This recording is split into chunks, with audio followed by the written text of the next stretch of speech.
The body was a message, and Detective Sebastian Cruz was illiterate. It lay in the center of the Angels Flight Railway, a small, almost toy-like funicular that scaled the steep incline of Bunker Hill in downtown Los Angeles. The victim, a young woman with hair the color of dark honey, was arranged with a chilling precision. She was on her back, hands folded over her chest, clutching a single wilted bird of paradise blossom. Her eyes were open, reflecting the hazy orange glow of the city's light pollution. But it was her back, visible through the slats of the railway track, that made Cruz's stomach clench. Etched into the skin between her shoulder blades was a symbol, a perfect, intricate circle with a series of geometric lines radiating from its center, like a stylized sun or a primitive compass. "Jesus," muttered his new partner, Detective Lena Vargas, as she approached, her voice tight. She was a sharp, compact woman in her late 30s, her dark hair pulled back in a severe ponytail.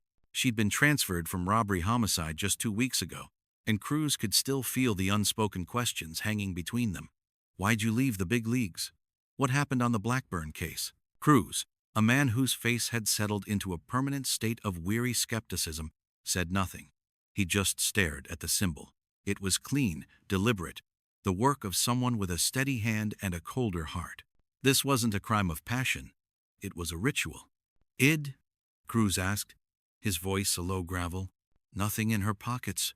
No purse, no phone," Vargas said, consulting her notepad. "We're running her prints. Young mid-20s. Time of death. The ME estimates between 2 and 4 a.m. Cruz's eyes scanned the scene. Angel's Flight was a relic, a sentimental piece of old LA sandwiched between the towering glass and steel of the financial district. It was a place of contrasts, just like the city itself. And now, it was a stage. "He wanted her here," Cruz said, more to himself than to Vargas. "He carried her up these steps, laid her out on the tracks. It's a performance." "For who?" "For us." Cruz finally turned to look at his partner. "The Angel of Echo Park. That's what the media will call her, once they get a whiff of this." He was right. By noon, the name was trending. The victim was identified as Chloe Lawson, a grad student in art history at USC. She was bright, well-liked, an organ donor. A perfectly ordinary life that had ended in an extraordinarily grotesque way. The symbol on her back was a mystery. Forensics found no match in any database: gang tags, occult symbols, corporate logos. It was unique. The case became Cruz's obsession. He spent nights in his cramped Echo Park apartment, walls papered with crime scene photos and maps of the city. The ghost of his last major investigation, the Blackburn case, a botched arrest that had left a rookie officer dead, haunting his every move. He saw the symbol when he closed his eyes. It felt like a key, but to a lock he couldn't find. Vargas proved to be a dogged investigator, her methodical nature a counterpoint to Cruz's intuitive leaps. She dug into Chloe's life, unearthing a seemingly innocuous detail. Chloe was a member of a small, private historical society called the Athenaeum of the Angels, dedicated to preserving LA's forgotten history. "It's mostly old professors and history buffs," Vargas reported, scrolling through a membership list on her laptop. "They meet once a month in a library in Pasadena. Seems harmless." "Nothing is harmless," Cruz grunted. "Talk to them. See if Chloe was working on anything specific." While Vargas pursued that lead, Cruz returned to the symbol. He visited a professor of semiotics at Caltech, who told him the design had elements of Renaissance, occultism, and early Spanish colonial maps. He showed it to a tattoo artist in Silver Lake, who said the line work was expert, likely done with a surgical scalpel. Each piece of information was a puzzle fragment that refused to fit together. A week later, the killer struck again. This time, the body was found at the foot of the giant urban light sculpture at the Los Angeles County Museum of Art. Another young woman, another bird of paradise clutched in her hands. The same symbol was carved into her back. Her name was Isabel Reed, a junior architect, and like Chloe, she was a member of the Athenaeum of the Angels.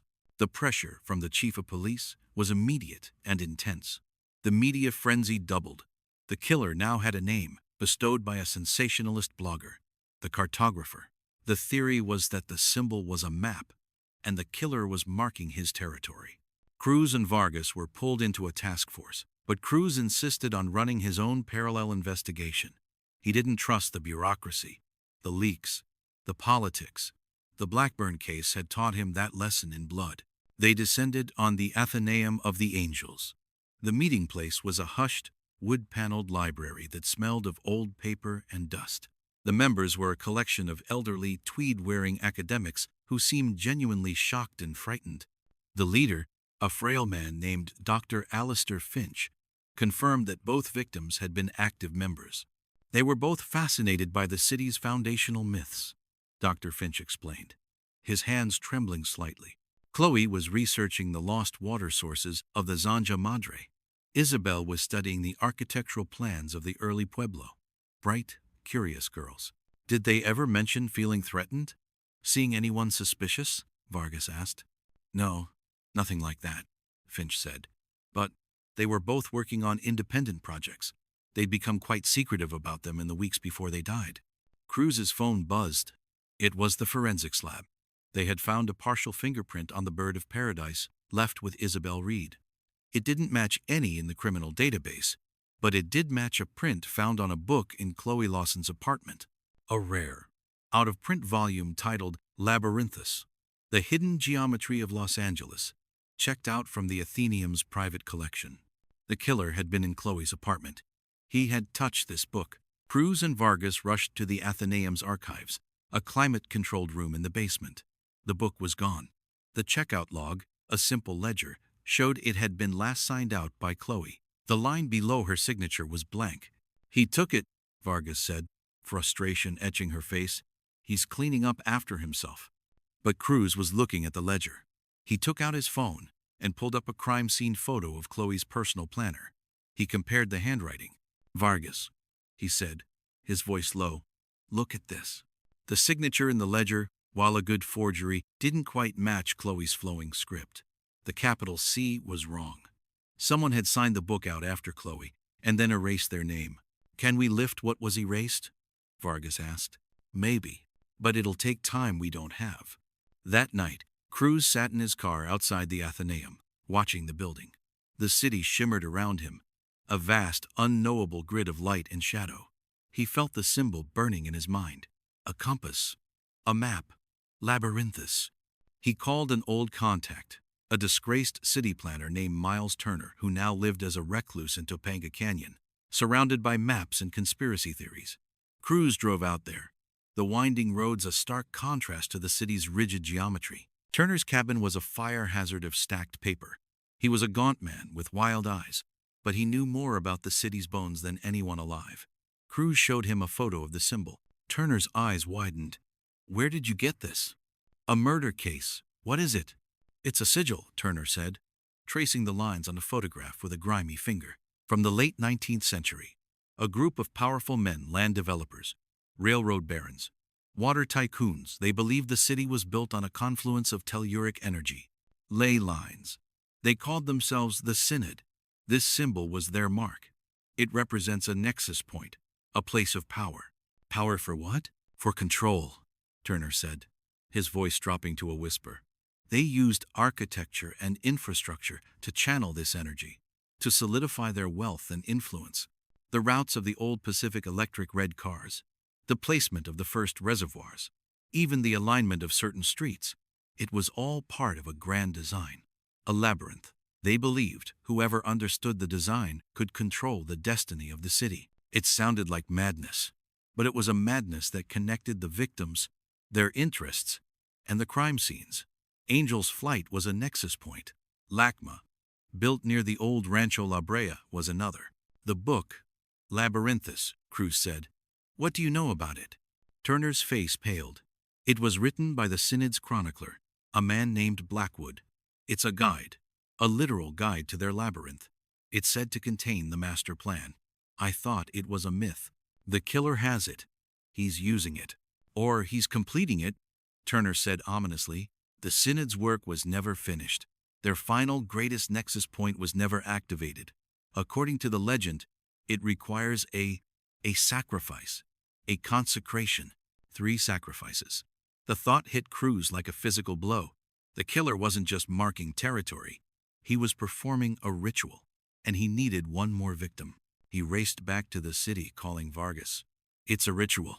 The symbol marks a power point. He's going to kill again, at another location. We need to figure out where. The task force was skeptical. The captain dismissed it as mumbo-jumbo, insisting they focus on conventional motives. But Vargas trusted Cruz's instinct. They pored over maps of the city, cross-referencing historical sites with the locations of the first two murders. He's moving in a pattern, Vargas said, drawing lines on a map. Angel's Flight is downtown near the old Pueblo. LACMA is further west. If we extend the line, her finger landed on the Pacific Ocean, near the Santa Monica Pier. It's too vague, Cruz said, running a hand over his tired face. The entire west side is a potential target. Their only hope was the erased signature in the ledger. The forensics team had worked a miracle, using a spectral imaging technique to reveal the ghost of the handwriting beneath the erasure. The name was Dr. Alistair Finch, the gentle, trembling leader of the Athenaeum.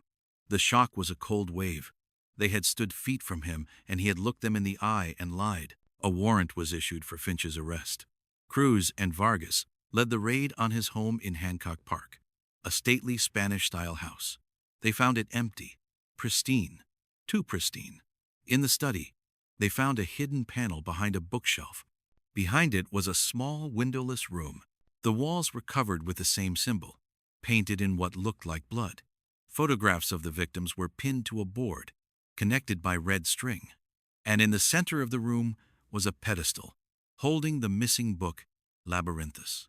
It was open to a page showing a complex geometric pattern centered on the city. 3 points were highlighted: Angel's Flight, LACMA, and a third, the Point Fermin Lighthouse in San Pedro, the final nexus point. It was a race against time. As sirens wailed through the night, Cruz and Vargas sped south toward San Pedro, the industrial heart of the port. The Point Fermin Lighthouse stood on a bluff overlooking the ocean, a white sentinel against the dark water. They found Finch's car abandoned near the cliff edge. They moved cautiously, guns drawn, the beam of the lighthouse sweeping over them at regular intervals, illuminating the scene in stark, fleeting moments. They found him in the lighthouse keeper's cottage, which had been converted into a small museum. The third victim, a young woman named Maya, who is also a member of the Athenaeum, was tied to a wooden support beam. She was conscious, her eyes wide with terror. Finch stood over her, holding a scalpel. He had already drawn the first line of the symbol on her back.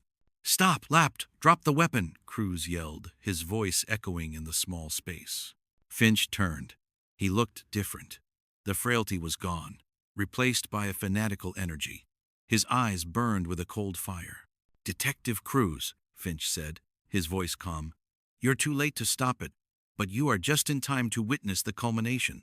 "It's over, Finch," Vargas said, moving to the side, trying to flank him. "Over?" Finch laughed, a dry, brittle sound. "It's just beginning. For a century, this city has slumbered, its true potential locked away by small-minded men. The Synod understood. They saw the pattern, the divine geometry, but they lacked the courage to complete it. They needed the final key, the sacrifice at the trinity of nexuses. "You're killing innocent women for a fairy tale," Cruz said, his gun steady. "Innocent?" Finch spat. "They are vessels, their life force, their connection to this city. Chloe, the historian, Isabel, the architect, and Maya, the geologist, they are the perfect conduits. Through their sacrifice, the energy will flow, the labyrinth will be awake, and I will be its master." With a sudden, shocking speed, he lunged for Maya. Cruz fired. The shot hit Finch in the shoulder, spinning him around. But he didn't drop the scalpel. He slashed it towards Maya's throat. Vargas fired twice. Both shots hit center mass. Finch staggered back, hitting the wall and sliding to the floor, a look of profound surprise on his face. The scalpel clattered to the ground. It was over. Maya was unharmed, physically. The paramedics took her away, wrapped in a blanket, shivering. Finch was pronounced dead at the scene. The case was closed. The department hailed Cruz and Vargas as heroes. The captain clapped Cruz on the back, talking about commendations. The media ran stories about the brilliant detectives who stopped the cartographer killer. For a few days, the city breathed a sigh of relief. But Cruz couldn't sleep. He sat in his apartment, the case files boxed up, ready for the archives. Something nagged at him. It had been too easy. Finch was a scholar, an old man. The killings required strength, precision, an intimate knowledge of the city's underbelly. Carrying a body up the steps of Angel's Flight, that wasn't the work of a frail academic. He went back to the evidence. He looked at the crime scene photos from the lighthouse. Something was off. He zoomed in on a picture of Finch's body. In his hand, clutched in his fingers, was not the scalpel, but a small, metallic object.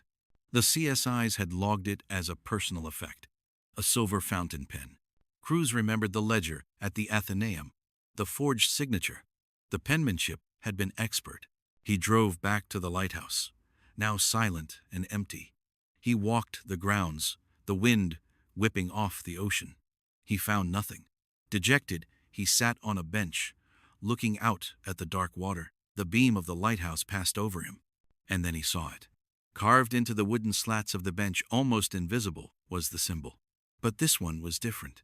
It was smaller, more refined, and next to it were three initials, R.A.B. R.A.B. The name meant nothing to him. He ran it through every database. Nothing. He went back to the Athenaeum, questioning the remaining members. No one knew an R.A.B. Weeks turned into months. The official narrative held. Cruz was promoted. Vargas became his permanent partner. But the mystery of R.A.B. festered in his mind, a splinter he couldn't dig out. One night, he found himself wandering through the abandoned tunnels of the old red car system beneath Pershing Square, a place Turner had told him about. It was a relic of the Synod's grand design. His flashlight beam cut through the darkness, illuminating graffiti and decay. And then he saw it. Painted on the wall in fresh, white paint was the symbol. The same intricate circle and lines. And beneath it, a phrase. The labyrinth is patient, detective. Cruz's blood ran cold. He wasn't a hero who had stopped a killer. He was a pawn who had eliminated a rival. Alistair Finch was a disciple, perhaps even a failed one. The real cartographer, R.A.B., was still out there. He had been watching them the whole time.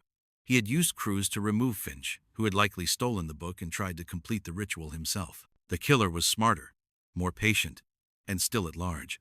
He had woven a mystery within a mystery, and Cruz had only solved the first layer. He looked at the symbol on the wall, glowing in the beam of his flashlight.